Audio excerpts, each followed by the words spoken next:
Hi everyone, this is Lesson 2-1, Power and Radical Functions. Our learning target for today will be for students to be able to graph and analyze power functions. In video 2.1.1, we looked at graphing and analyzing power functions, and in this video we are going to talk more specifically about functions with negative exponents. In example 2a, we are going to graph and analyze f of x equals 2 times x to the negative fourth. Describe the domain, range, intercepts, and behavior, continuity, and where the function is increasing or decreasing. To do this, I'm going to start by graphing the function f of x equals 2 times x to the negative fourth on my graphing calculator. Analyzing the graph f of x equals 2x to the negative fourth, we can see that this graph is discontinuous. And we have this break in the middle of the graph here along the y-axis. Okay, so we have this vertical break, so we know the function's discontinuous. So we have an infinite discontinuity, and we got to figure out at what x value the function is discontinuous. So one way we can look at this is by rewriting this function. A negative exponent can be rewritten as a positive exponent if you take the reciprocal of that term. So x to the negative fourth, if you think of this as 2 times x to the negative fourth over 1, you can rewrite that as 2 times 1 over x to the fourth, which then makes the equation 2 over x to the fourth. So if you were to graph on your calculator 2 divided by x to the fourth, it would give you the exact same graph as 2 times x to the negative fourth. Now, if we look at this function and we look at the equation and what we know about the domain of functions that have a fraction or an x in the denominator, we know that x to the fourth cannot equal 0.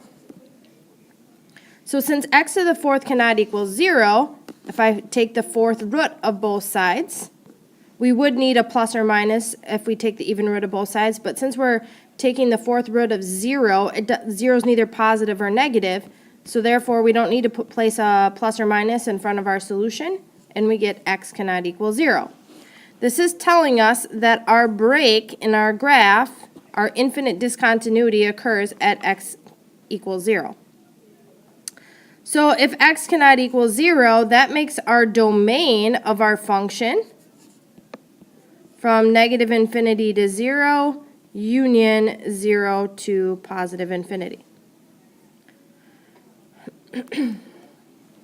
Now, if you look at the range of our function, you can see that the pieces of each of the functions is approaching the x-axis. So we know that our y value is approaching 0, but it never does actually equal 0. And you can verify this in your table. And so what I would say is our range is from 0, but not including 0, to positive infinity because our end behavior is pointed upward. Now, so far we've talked about the domain and the range. We need to talk about the intercepts, end behavior, continuity, and where the function is increasing and decreasing, and I will do that on the next slide. Just to review what we just talked about, our domain, we decided for this function was negative infinity to 0, union 0 to infinity. We decided our range was 0 to infinity. The continuity of our function is discontinuous at x equals 0.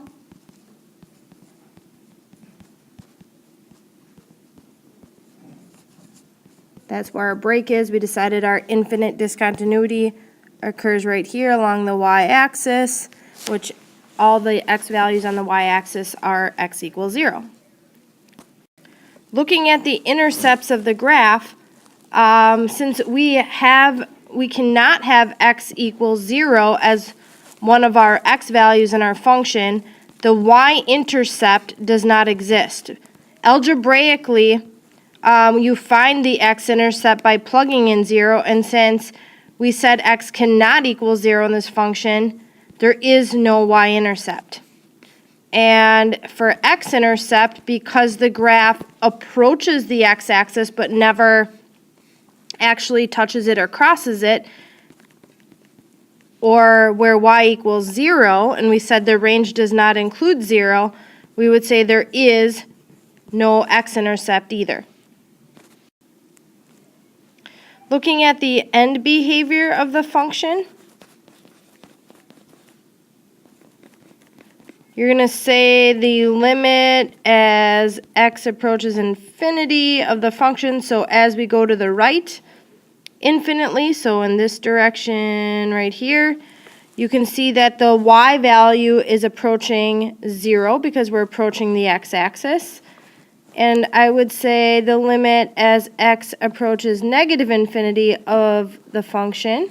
So as we move to the left infinitely, you're also approaching a y value of 0. Now, what we're looking at here is we need to determine what our intervals of increasing and decreasing are. So as we're moving from left to right on the function, what you should see is as you trace the function from left to right, this piece right here in quadrant 2 is strictly increasing. So we're going to say we increase.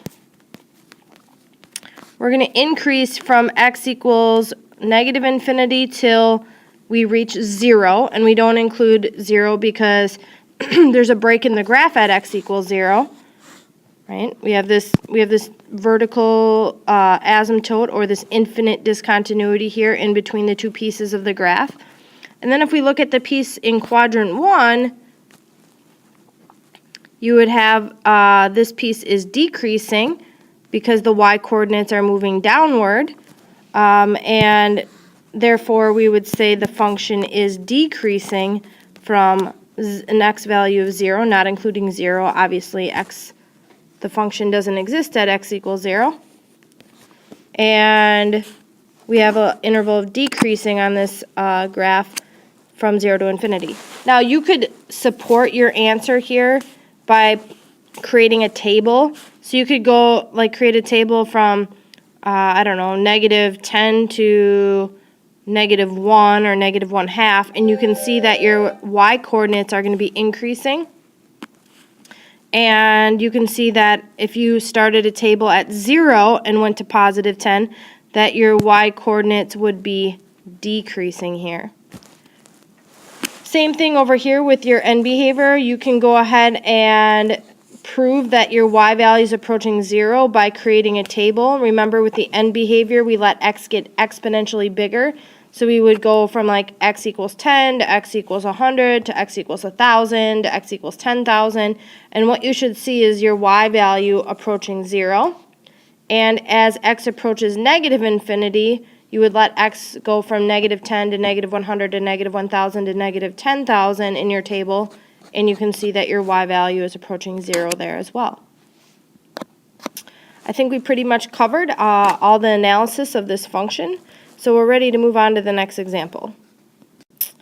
In example 2b, we're still looking at functions with negative exponents, but this time we're going to analyze, graph and analyze f of x equals 2x to the negative third, and describe the domain, range, intercepts, end behavior, continuity, and where the function is increasing or decreasing.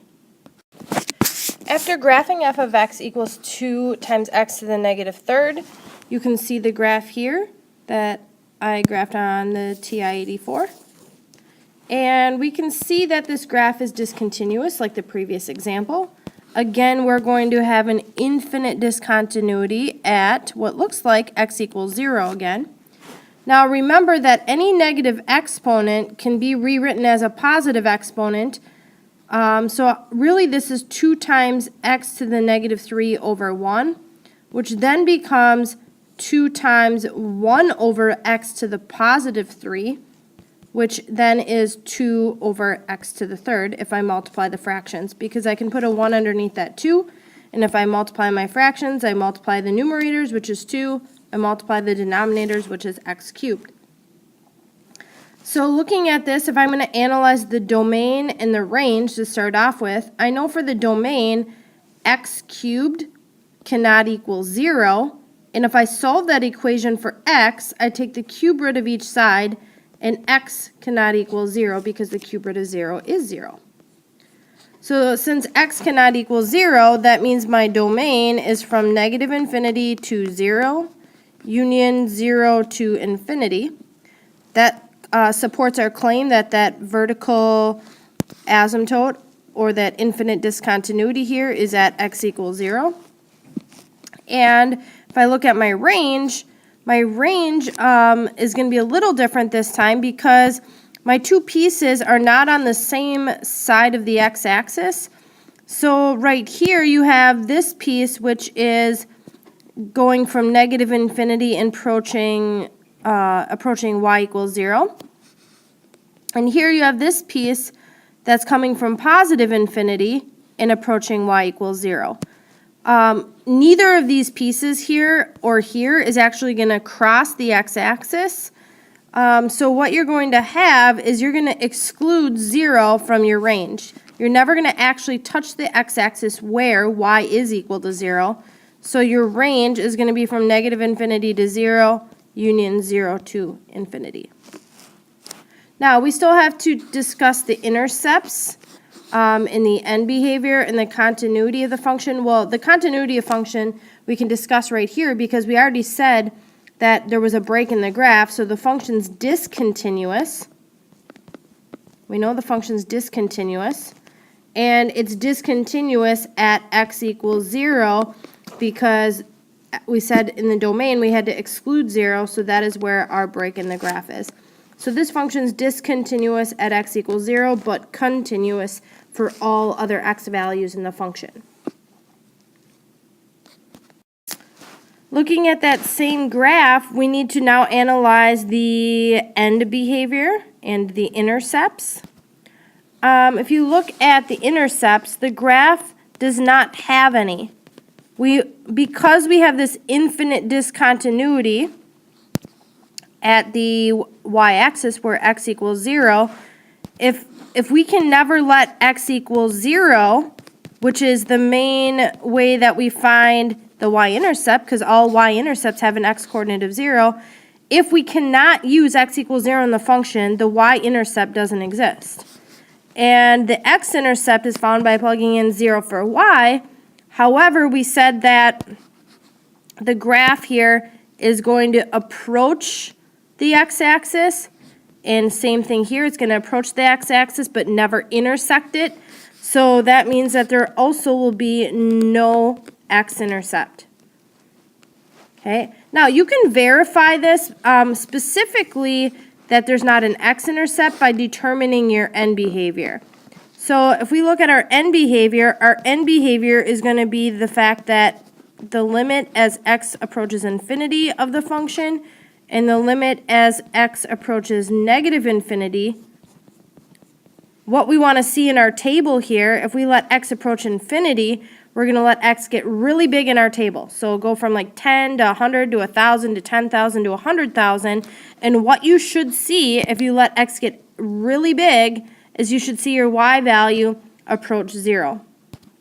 So we're going to say that our limit as x approaches infinity is equal to 0, and as x approaches negative infinity here, as we move to the left infinitely, this piece of the graph is also going to approach the x-axis, which it won't actually intersect it, but it'll approach the x-axis, which is y equals 0.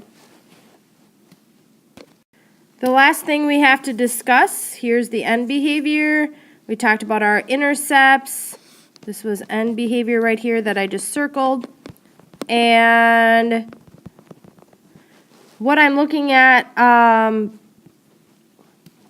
the last thing I need to look at is the intervals of increasing and decreasing. So where's our function increasing and where's our function decreasing? Well, if you look at this piece right here, my y values start out at about near 0, okay? These y values here are close to 0, and then all of a sudden it just drops straight down, and we're going to be approaching negative infinity. So that's telling us that this piece of the function, the y values are getting smaller, so what we can say is that our function is decreasing from negative infinity to 0, right, until we hit this big infinite discontinuity in between the two pieces at the y-axis or at x equals 0. So this piece right here is strictly decreasing, and this piece right here of the graph is strictly also decreasing.